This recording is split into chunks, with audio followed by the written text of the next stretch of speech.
जिस ढंग से देश की सबसे बड़ी पंचायत में विपक्ष ने, खासकर समाजवादी पार्टी और कांग्रेस ने इसको रोका और रोड़ा अटकाया, उसको पास नहीं होने दिया जिससे लागू न हो जाए 29 में, तो आज उत्तर प्रदेश की विधानसभा में निंदा प्रस्ताव पास हुआ।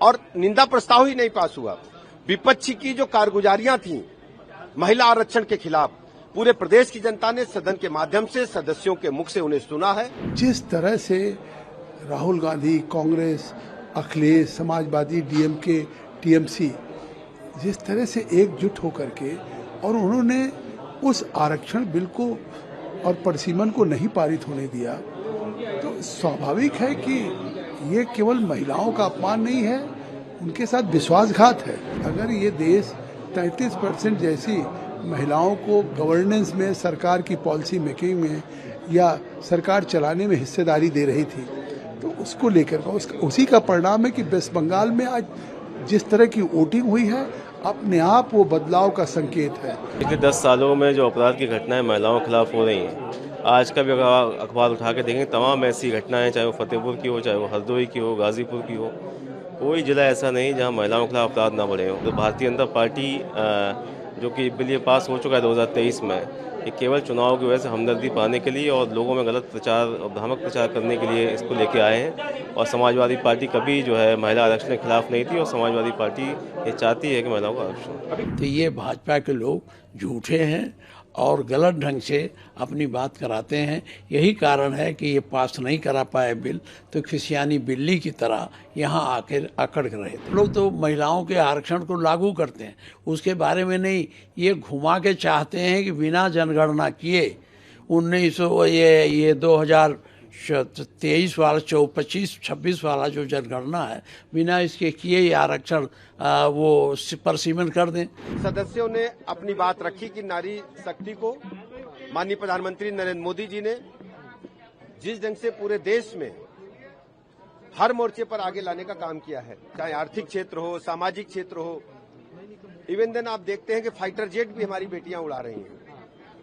उन्हें देश की सबसे बड़ी संसद में, प्रदेश की विधानसभाओं में कानून बनाने का भी हक होना चाहिए और आधी आबादी को अपनी आवाज उठाने का भी अधिकार देना चाहिए आरक्षण के माध्यम से। जिस ढंग से देश की सबसे बड़ी पंचायत में विपक्ष ने, खासकर समाजवादी पार्टी और कांग्रेस ने इसको रोका और रोड़ा अटकाया, उसको पास नहीं होने दिया जिससे लागू न हो जाए 29 में, तो आज उत्तर प्रदेश की विधानसभा में निंदा प्रस्ताव पास हुआ। और निंदा प्रस्ताव ही नहीं पास हुआ, विपक्ष की जो कारगुजारियां थी महिला आरक्षण के खिलाफ, पूरे प्रदेश की जनता ने सदन के माध्यम से सदस्यों के मुख से उन्हें सुना है। और समाजवादी पार्टी, कांग्रेस कभी नहीं चाहते कि महिलाओं को उनके अधिकार मिले, उनके हक मिले, और इसके लिए विधानसभा ने निंदा प्रस्ताव पास करके इसको भेजा है।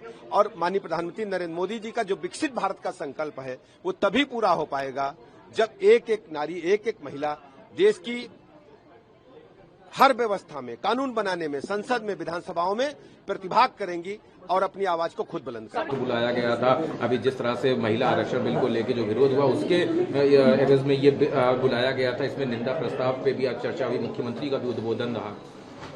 देश की आधी आबादी 50% उन महिलाओं को अगर भारत के प्रधानमंत्री नरेंद्र मोदी जी 2029 के चुनाव में 33% लोकसभा में आरक्षण देना चाहते हैं, देश की राज्यसभा जो राज्य की विधानसभाएं हैं उनमें 33% आरक्षण देना चाहते हैं, जिस तरह से राहुल गांधी, कांग्रेस, अखिलेश, समाजवादी, डीएमके, टीएमसी जिस तरह से एकजुट होकर के और उन्होंने उस आरक्षण बिल को और परिसीमन को नहीं पारित होने दिया, तो स्वाभाविक है कि ये केवल महिलाओं का अपमान नहीं है, उनके साथ विश्वासघात है। आखिर देश की किस क्षेत्र में आज महिलाएं अपना योगदान नहीं दे रही?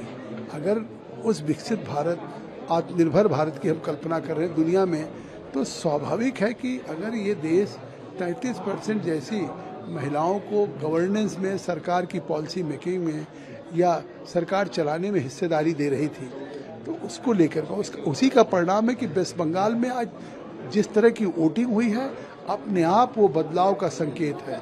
अपने आप निश्चित तौर से देखिएगा ये गुस्सा किस तरह से कन्याकुमारी से कश्मीर तक, आज उसी दिशा में अगर उत्तर प्रदेश की असेंबली में स्पेशल सेशन बुलाया गया तो निश्चित तौर से ये मैं धन्यवाद दूंगा मुख्यमंत्री को। मुख्यमंत्री ने कहा और धन्यवाद दूंगा कि उन्होंने कम से कम उत्तर प्रदेश की जनता के बीच में एक विशेष सत्र बुला करके, और ये विपक्ष ने जिस तरह से लोकसभा में इस बिल को पारित नहीं होने दिया है, उसके संबंध में विस्तार से कम से कम प्रदेश की जनता को इस बात की जानकारी होगी कि ये विपक्ष किस तरह से महिला विरोधी हैं, महिला के आरक्षण विरोधी हैं, और उनके जिस तरह से उनकी भविष्य में एक गवर्नेंस में भागीदारी होनी थी उसको रोकने का काम किया। मुख्यमंत्री का भी लंबा संबोधन था इस पूरे मामले में। एक दूसरी खबर यह है कि कल जो एग्जिट पोल आया है उसमें एनडीए और बीजेपी को एक बढ़त मिलती नजर आ रही है। पश्चिम बंगाल की बात हो या असम की बात हो, पुडुचेरी हो, इन सभी जगह पे प्रधानमंत्री ने भी कहा था कि पांचों राज्य में अच्छा प्रदर्शन रहेगा एनडीए का। नहीं, जिस तरह से प्रधानमंत्री जी जा रहे थे, जिस तरीके से गृहमंत्री जी जा रहे थे, नितिन नवीन जी, और जिस तरह से भाजपा के प्रति रिस्पांस था, और वो जिस तरह की वोटिंग हुई है, वो इस बात का संकेत है। पहली बार मुझे लगता है एंटी इनकम्बेंसी पिछली बार भी थी, ममता की सरकार नहीं बनती, लेकिन पिछली बार बूथ कैप्चर किया, पिछली बार उन लोकल बंगाल की पुलिस एक तरह से टीएमसी की कार्यकर्ता मशीनरी बन गई थी। लेकिन इस बार जिस तरह से चुनाव आयोग ने, मैं धन्यवाद दूंगा कि सेंट्रल पैरामिलिट्री फोर्सेज को डिप्लॉय किया, लोगों ने भय मुक्त होकर के मतदान किया है।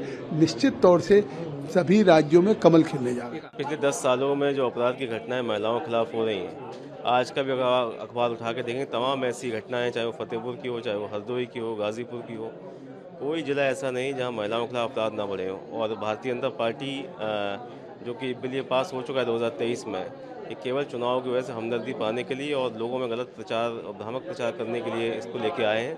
और समाजवादी पार्टी कभी जो है महिला आरक्षण के खिलाफ नहीं थी, और समाजवादी पार्टी ये चाहती है कि महिलाओं का आरक्षण। अभी कंक्लूजन में मुख्यमंत्री ने कहा कि आप लोग एक तो महिला आरक्षण का विरोध कर रहे हैं, तो दूसरा आपको मजहबी आरक्षण चाहिए। मजहबी आरक्षण ये सब बनी बनाई बात, और सदन में लगातार झूठ बोलने का काम भाजपा के नेता कर रहे हैं। आज भी तमाम सारी ऐसी चीज़ें कही गई जो सत्य नहीं थी, और केवल जनता को गुमराह करने के लिए ये सब प्रपंच रचा जाता है। देखिए, जितना वो घेरे वो पुरानी गीतें गा रहे हैं। माननीय मुख्यमंत्री जी का नया तो हमारे लोगों ने भी आंकड़ा दिखाया, हमारे पार्टी के जो बोले उन्होंने नए नए आंकड़े दिखाए, उस पर तो कुछ बोले नहीं। लास्ट में जो नियम ये है, जो प्रस्ताव रखता है किसी तरह का, तो लास्ट में भी सबका सुन के जवाब भी देता है। तो मुख्यमंत्री जी ने कोई जवाब नहीं दिया। जब जवाब का अवसर आया तो पट से संसदीय का मंत्री ने एक वो चिट दे दिया कि, और उसी को अध्यक्ष ने तुरंत पढ़ के करा दिया। ये इसमें निंदा का प्रस्ताव तो था नहीं। हमारे जो आज वो थी सूची थी, उसमें निंदा का प्रस्ताव था नहीं। सशक्तिकरण पर वार्ता करना था। तो ये भाजपा के लोग झूठे हैं और गलत ढंग से अपनी बात कराते हैं। यही कारण है कि ये पास नहीं करा पाए बिल, तो खिसियानी बिल्ली की तरह यहाँ आकर अकड़ रहे थे। अच्छा, आपको बोलने का मौका नहीं दिया? नहीं, वो तो अध्यक्ष कार्य में बुलाया, आपका दूसरा आदमी आ गया, और हम इस प्रतीक्षा में थे कि मुख्यमंत्री आए थे, बुलावे थे, बोलें। तो ये इधर से उधर टाटते थे, क्योंकि मेरे पास बड़े आंकड़े थे। मैं अगर बोलता तो बहुत पोल खुलता। आंकड़ों की बातें लेकिन उन्होंने बहुत करी। उन्होंने गेस्ट हाउस कांड का जिक्र किया, अरे मैं सब मैं बताता। वो कहने लगे कि आपको जाति आप आरक्षण के विरोध में, आप मजहबी आरक्षण चाहते हैं, मुख्यमंत्री ने कहा। नहीं, मुख्यमंत्री ने मजहबी आरक्षण कहा। धर्म के आधार पर मुस्लिम को आरक्षण नहीं दिया जाएगा। हम लोग कहते हैं मुस्लिम भी जो ओबीसी हैं, जो पिछड़े हैं, दलित हैं, मुस्लिम में भी तो दलित हैं, उनको भी तो देना चाहिए। अच्छा, एक छोटा सा आखिरी सवाल है। आज ये जो विशेष सत्र बुलाया गया, बीएसपी सुप्रीमो मायावती ने इस पे समर्थन किया और कहें ये जो विशेष सत्र है इसका हम समर्थन करते हैं, और महिलाओं का जो आरक्षण है उसको लागू भी किया जाना चाहिए। तो वो समर्थन, तो हम लोग तो महिलाओं के आरक्षण को लागू करते हैं, उसके बारे में नहीं। ये घुमा के चाहते हैं कि बिना जनगणना किए 2023 वाला 25-26 वाला जो जनगणना है, बिना इसके किए ये आरक्षण वो परसीमन कर दें, तो उसका जो डिलिमिटेशन कर देंगे तो ये अपने मनमाने ढंग से कर लेंगे जब तक पूरे आंकड़े ना आ जाएं।